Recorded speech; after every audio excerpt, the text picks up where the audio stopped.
বাজিগর পাখিকে সাধারণত আমরা এই ধরনের ভিটামিনগুলো খাইয়ে থাকি।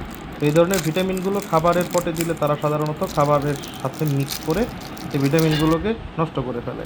তাই আমরা কি করব, প্রথমে এটার মধ্যে এভাবে একটি নাট লাগিয়ে স্ক্রুড্রাইভার দিয়ে প্যাচ দিয়ে সুন্দর করে ছিদ্র করব। এখানে আমরা হাতুড়ি দিয়ে বাড়ি দিয়ে ফুটো করার চেষ্টা করব না, তাহলে সেক্ষেত্রে পুরো বালতি ভেঙে যাবে।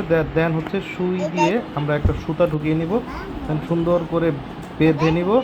বেঁধে নেওয়ার পর সেটাকে আমরা খাঁচার ভেতরে সুন্দর করে ঝুলিয়ে বেঁধে দেব, যাতে পাখি তার কাছে এসে সুন্দর করে খাবারটা খেতে পারে। এইভাবে চাইলে আপনি ভিটামিনগুলো পাখির খাঁচার ভেতরে সেট করতে পারেন। তো আজকে আপনাদের সাথে আমার এই পর্যন্তই আলাপ থাকছে। আপনারা পাখির ভিডিওর জন্য আমাদের পরবর্তী ভিডিওগুলো দেখতে পারেন। আমরা এখানে ব্রিডিং পট নিয়েও ভিডিও দিয়েছি, পাখি খাওয়ানোর কৌশলকে নিয়েও ভিডিও দিব।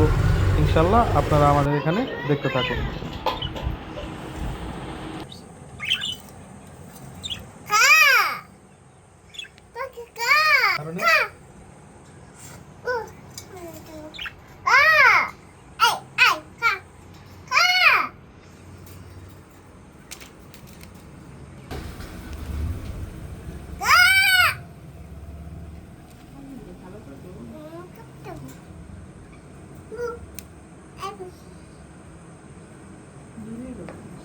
হুম।